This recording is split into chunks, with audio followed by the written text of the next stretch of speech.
Jack Reacher stepped off the bus into the stale, sun-baked air of Redemption, Arizona. The name was a promise the town couldn't keep. It was a single dusty street flanked by tired-looking buildings, a place where ambition came to die. Reacher had no ambition here. He had no plan. He was just passing through, a ghost on the highway, looking for a cup of coffee and maybe a quiet meal before catching the next bus heading anywhere else. He had a folding toothbrush in his pocket and the clothes on his back. It was all he needed. Peace was cheap, and he was a man who valued simplicity. He found a diner with a buzzing neon sign that read, "Eat," one letter flickering like a nervous tick. Inside, the air was thick with the smell of old grease and fresh coffee. A handful of locals were scattered at the tables, their conversations low and muted. Reacher took a seat at the counter. A waitress with a tired face and a name tag that said Maria slid a cracked menu in front of him. "Coffee," Reacher said. "Black." She nodded, pouring a dark steaming liquid into a heavy ceramic mug. He took a sip. It was bitter and strong, just how he liked it. He was halfway through the cup when the bell over the door chimed aggressively. 4 men walked in. They weren't locals. They moved with a swagger that didn't belong in a sleepy diner. They were big, thick-necked, and wore matching leather vests with no insignia. Their eyes swept the room, not looking for food, but for something else. Trouble. Their leader, a man with a scarred face and cold, dead eyes, pointed a thick finger at an old man sitting alone in a booth, nursing a glass of water. "Thompson, Mr. Slade wants to see you." The old man, Thompson, flinched. He looked frail, his hands trembling as he clutched his glass. "I don't have it," he whispered, his voice barely audible. "I need more time." The scarred man laughed, a harsh, grating sound. "Time's up." He and one of his men moved toward the booth, their intentions clear. The other 2 stood by the door, blocking the only exit. The rest of the diner's patrons suddenly found their plates of food incredibly interesting, their gazes fixed downwards. Maria the waitress disappeared into the kitchen. Reacher didn't move. It wasn't his town, not his problem. He had come here for peace, not to get involved in local disputes. He took another sip of his coffee. The 2 men reached the booth and grabbed the old man by his thin arms, hauling him to his feet. Thompson cried out, a thin whimper of pain and fear. That's when Reacher's resolve cracked. He hadn't served 13 years as a military policeman, upholding the rules, just to sit by and watch 4 thugs brutalize an old man over some petty debt in a dusty town. He placed his mug down on the counter with a quiet click that seemed to echo in the tense silence. "Let him go," he said. His voice was calm, conversational, yet it cut through the room like a razor. The 4 men turned to look at him. The leader's eyes narrowed. "Who the hell are you?" "The guy who told you to let him go," Reacher said, not moving from his stool. The man sneered. "You got a death wish, pal?" He gestured to one of his men. "Teach him some manners." The man who approached was the biggest of the 4, a mountain of muscle with fists like sledgehammers. He cracked his knuckles, a grin spreading across his face. He saw an easy target, a drifter in cheap clothes. He was wrong. Reacher swiveled on his stool just as the man threw a punch. He ducked under the wild swing, the man's fist whistling past his ear. In one fluid motion, Reacher rose from the stool, driving his elbow into the man's solar plexus. The air rushed out of the giant's lungs in a wet gasp. He doubled over, his eyes wide with shock and pain. Reacher followed up with a sharp, precise strike to the side of the man's knee. There was a sickening crunch as the joint gave way. The man screamed and collapsed, clutching his ruined leg. Silence fell over the diner again, this time heavier, colder. The remaining 3 men stared, their bravado evaporating. They had expected a nobody. They found something else entirely. Reacher turned his gaze to the leader. "I'm not going to say it again." The leader's hand twitched, moving towards the bulge under his vest. A bad move. Reacher was already off the stool, covering the distance between them in 2 long strides. Before the man could draw his weapon, Reacher's hand shot out, grabbing his wrist and twisting. Bones snapped. The man howled, his weapon clattering to the floor. Reacher didn't stop. He slammed his palm into the man's nose, driving cartilage into his sinuses. The man went down, a gurgling mess on the linoleum floor. The two by the door hesitated, their eyes darting between Reacher and their fallen comrades. They were paid muscle, not fanatics. This wasn't a fight they were being paid enough for. They looked at each other, a silent agreement passing between them, and then they bolted out the door, leaving their leaders writhing on the floor. Reacher looked at the old man, Thompson, who was staring at him with a mixture of terror and awe. "You should go home," Reacher said. Thompson nodded numbly, scurrying out of the diner as if the devil himself were at his heels. Maria emerged from the kitchen, her eyes wide. She looked at the two men on the floor, then at Reacher. You shouldn't have done that." "They were hurting an old man," Reacher said, walking back to the counter. "You don't understand," she whispered, her voice trembling. "They work for Marcus Slade. He owns this town. He owns everything and everyone in it." Reacher picked up his coffee mug. It was cold now. "He doesn't own me." He finished the coffee, threw a few dollars on the counter, and walked out into the unforgiving Arizona sun. The quiet peace he had been looking for was gone. He knew, with a certainty that settled deep in his gut, that he hadn't ended a problem. He had just started a war. He found a cheap motel at the edge of town, paid cash for a room, and lay on the lumpy bed, staring at the water-stained ceiling. He could have gotten on a bus and been 100 miles away before Slade even knew what had happened. But that wasn't his way. He'd left two of Slade's men broken in a diner. A man like Slade, the kind who owns a town, wouldn't let that go. He would see it as a challenge, and Reacher had never been one to back down from a challenge. The local law showed up an hour later. A single cruiser rolled into the motel parking lot. The sheriff who got out was a big man running to fat. His uniform stretched tight across his belly. His name tag read Dawkins. He knocked on Reacher's door. Reacher opened it before the second knock. Dawkins looked surprised. "I need to ask you some questions about a disturbance at the diner." 4 men tried to assault an old man. 2 of them got hurt trying, Reacher stated flatly. The other 2 ran away. Dawkins's eye twitched. "That's not the story I heard. I heard you assaulted 2 pillars of our community." Reacher almost laughed. "Pillars? They looked more like thugs to me." "You're not from around here, are you?" Dawkins asked, his tone shifting from official to menacing. "My advice to you is to get in your car and drive. Don't stop until redemption is just a bad memory." "I don't have a car," Reacher said, "and I don't take advice from crooked cops." Dawkins's face hardened. "That's a serious accusation."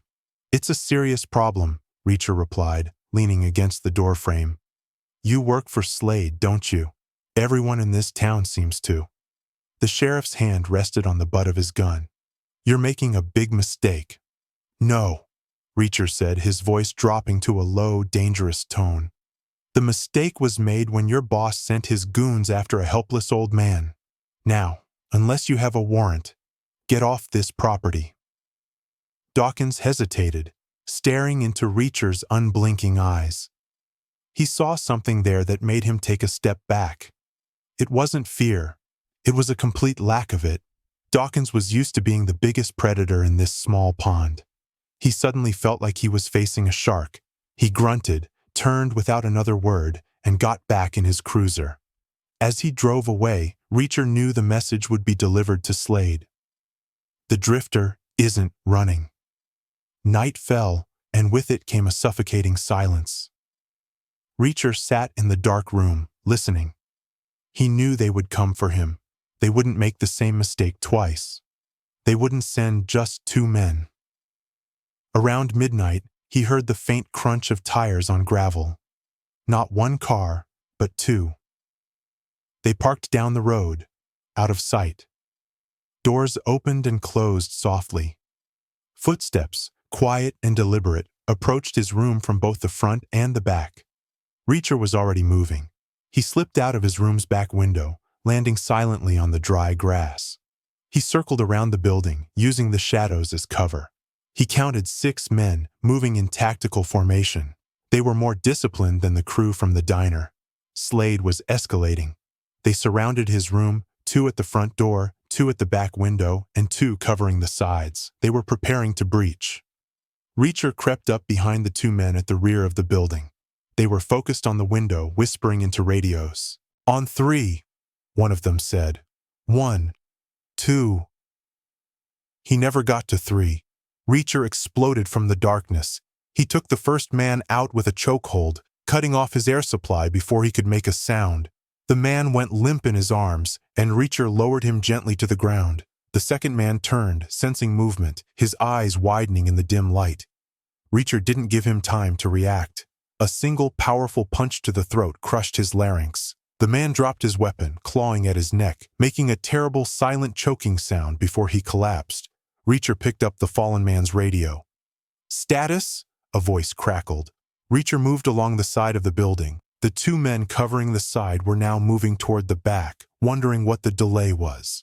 They came around the corner, side by side. Reacher was waiting. He kicked the legs out from under one man, sending him sprawling. The other lunged, but Reacher was a blur of motion. He disarmed him, used the man's own weapon to knock him unconscious with a sharp crack to the temple, and then turned his attention to the one on the ground. The man was scrambling for his gun, but a heavy boot stomping on his hand ended that attempt with a crunch of bone. A second kick to the head, and he was out cold. 4 down, 2 to go. The 2 at the front door were getting nervous. "Alpha Team, what's your status? Respond," the radio hissed. Silence. "Something's wrong," one of them muttered, pulling out his gun. They kicked the door to Reacher's room open, ready to storm in. They found it empty. As they stood there confused, a voice came from the darkness behind them. "Looking for me?" They spun around. Reacher was standing 10 feet away, a large, intimidating silhouette against the faint moonlight. They raised their weapons, but they were too slow, too rattled. Reacher had already closed the distance. He disarmed one, broke the other's arm with a quick, brutal twist, and finished them both with a series of efficient, disabling blows. It was over in less than 10 seconds. 6 men, neutralized without a single shot fired. He left them there in a heap for Sheriff Dawkins to find and went for a walk. He needed to know what Slade was protecting so fiercely. The answer, he suspected, was something far bigger than loan sharking. He found Maria, the waitress, as she was leaving the diner after closing. She flinched when she saw him step out of the alley. "Please," she said, her voice shaking. "Don't cause any more trouble. He'll kill you." "What is Slade doing, Maria?" Reacher asked, his voice gentle. "What's really going on in this town?" She hesitated, looking around nervously. "People disappear," she whispered. "People who ask questions. People who can't pay their debts. Old man Thompson. His grandson got sick. Slade loaned him the money for treatment. But the interest, it was impossible. Slade doesn't just want money. He wants leverage. He wants control." "Control of what?" She shook her head. "I don't know, but there are trucks. Big trucks. They come through town late at night, a few times a month. They don't stop at any of the local businesses. They head out to the old Garrison mine west of town, the mine that's been closed for 30 years. Reacher nodded. "Thank you, Maria." "You're not leaving, are you?" she asked, a note of despair in her voice. "Not yet," he said. He headed west, walking along the cracked asphalt of the old highway. The moon was high, casting long shadows across the desert landscape. It was a 5-mile walk to the old Garrison mine. The air grew cooler as he walked, the silence of the desert broken only by the sound of his own steady footsteps. The mine was set back from the road, a collection of derelict buildings and a massive, skeletal headframe looming against the starry sky. A high chain-link fence topped with barbed wire surrounded the entire compound. It was far too much security for an abandoned mine. Reacher found a spot where a recent storm had washed out the earth beneath the fence, creating a gap just large enough to squeeze through. He slipped inside, moving like a phantom from one shadow to the next. The place was not abandoned. There were fresh tire tracks on the ground. A large warehouse-like building had new floodlights mounted on its roof, bathing the area in a harsh, white glare. He crept closer, finding a grimy window at the side of the building. He wiped away a layer of dirt and peered inside. What he saw made his blood run cold. The warehouse wasn't a mining operation. It was a sophisticated assembly line. But they weren't assembling car parts or electronics. They were packing bricks of cocaine. Dozens of people, their faces gaunt and fearful, worked under the watchful eyes of armed guards. Reacher recognized some of the faces from the diner. These were the townspeople who had fallen into Slade's debt trap. They weren't employees, they were slaves. And there, overseeing the entire operation, was Marcus Slade himself. He wasn't just a local tyrant. He was a major drug trafficker, using this forgotten town as the hub of his empire. The late-night trucks weren't bringing supplies. They were transporting massive quantities of narcotics across the country. Reacher now understood it wasn't about a small debt from an old man. It was about absolute silence. Slade couldn't afford a single loose thread that might unravel his entire operation. And Reacher had just pulled on that thread. He slipped away from the window, his mind racing. He couldn't go to Dawkins. He was on Slade's payroll. Calling the state police or the DEA was an option, but it would take time. Time these people didn't have. Slade would likely clean house, eliminating all the witnesses, his captive workforce, at the first sign of external law enforcement. No, this had to be handled now. Tonight. By him. He circled the compound, mapping it out in his head. Guard positions, entrances, exits, potential weaknesses. He found what he was looking for, a large diesel generator that powered the entire facility, located in a small shed about 50 yards from the main warehouse. Plunging the place into darkness would be the first step. He found a heavy iron pipe lying near a pile of scrap metal. It would have to do. He crept toward the generator shed. A single guard stood outside, smoking a cigarette, bored. Reacher approached from the man's blind side. The guard never knew what hit him. A single silent blow to the back of the head, and he was down. Inside the shed, the generator roared. Reacher found the main fuel line. He took out his pocket knife, something he rarely used for anything but an emergency, and sliced through the thick rubber hose. Diesel fuel began to pour onto the concrete floor. Then he located the main circuit breaker. With the heavy iron pipe, he smashed the control panel. Sparks flew, and with a final dying groan, the generator sputtered and died. The entire compound was plunged into absolute darkness and a sudden, shocking silence. Shouts of confusion and panic erupted from the warehouse. This was his chance. Reacher ran towards the main building, using the chaos as cover. The guards were disoriented, shouting for backup, their flashlights cutting erratic beams through the night. He entered the warehouse through a side door he had pried open earlier. Inside, it was pandemonium.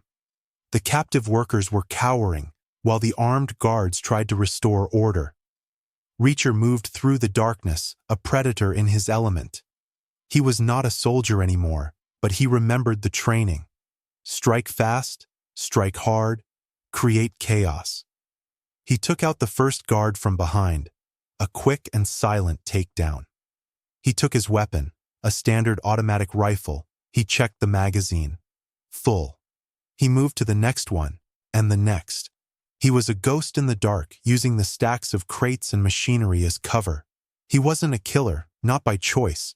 He used the butt of the rifle, his fists, his feet. He broke bones, he rendered men unconscious, but he didn't fire a shot. A gunshot would bring a level of attention he didn't want yet. One by one, the guards fell. Marcus Slade was screaming orders, trying to figure out what was happening. "Find the lights. Get the backup generator running. Shoot anything that moves." Reacher heard him. He began to move toward the voice. He saw Slade, using the light from his phone to see, trying to rally his remaining men. There were only a few left now. "It's just one man."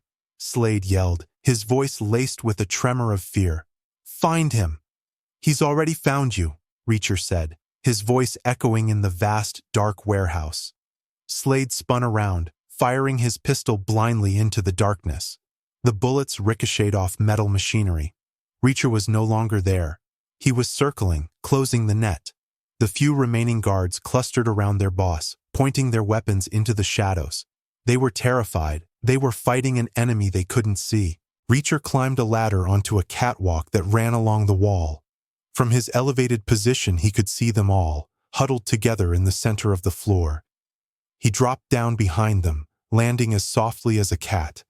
The last of the guards sensed him a second too late. Reacher disarmed him and used him as a shield as the others opened fire.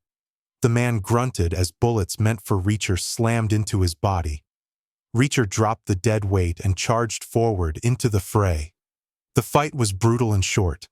In the close quarters of the pitch-black warehouse, Reacher's skills were unmatched. The remaining guards were dispatched with ruthless efficiency. Soon, it was just him and Slade. Slade was backing away, his face pale with terror in the faint light from his phone. He had dropped his gun. He was just a businessman now, a bully stripped of his muscle. "Who are you?" Slade stammered, tripping over a crate. "Just a guy who wanted a cup of coffee," Reacher said, advancing on him slowly. "You and your friends couldn't leave well enough alone." "I'll give you anything," Slade pleaded. "Money, cars, anything you want. Just walk away." "You know what I want?" Reacher said, stopping just a few feet from him. "I want you to know what it feels like to be helpless. Like that old man in the diner. Like all these people you've enslaved." Reacher didn't hit him. He didn't have to. He just stood there, letting the terror sink in. Then he turned to the dozens of workers who were watching from the shadows, their eyes wide with disbelief and a dawning sense of hope. "The doors are open," Reacher said to them. "Go home. Get your families. Get out of this town. By morning, the police will be here. The real police." They hesitated for a moment. Then a wave of them surged toward the exits, running out into the cool desert night, free for the first time in years. Reacher turned back to Slade, who was now weeping on the floor. He pulled out the guard's radio. He knew the local dispatch frequency was always monitored by the State Highway Patrol. He keyed the microphone. "This is a private citizen at the old Garrison Mine, west of Redemption. I have a situation here. There is a major narcotics processing facility in operation. The owner, Marcus Slade, is here, along with approximately 15 of his armed employees. Most are injured. You're going to need a lot of ambulances and a lot of squad cars." He dropped the radio on the floor next to Slade. His work was done. He walked out of the warehouse into the pre-dawn light. The sky to the east was beginning to glow with the promise of a new day. He could hear the faint, distant wail of sirens growing steadily closer. He didn't wait for them. He didn't want their questions, their reports, their thanks. He walked back to the highway, his job in Redemption complete. He had come to this town looking for peace and found a war. He hadn't started it, but he had finished it. As he stood on the side of the road, the first rays of sun warming his face, he saw the headlights of an early morning bus approaching in the distance. He raised his hand. The bus slowed to a stop. The door hissed open. The driver looked at him, at his dusty clothes and the fresh bruise on his cheek. "Where are you headed?" Reacher smiled faintly. "Doesn't matter." He got on the bus, paid his fare in cash, and took a seat in the back. As the bus pulled away, he didn't look back at the town of Redemption. He looked forward, at the long, open road ahead. He was a ghost again, moving on to the next town, the next cup of coffee, searching for a peace that he knew, deep down, he would probably never find.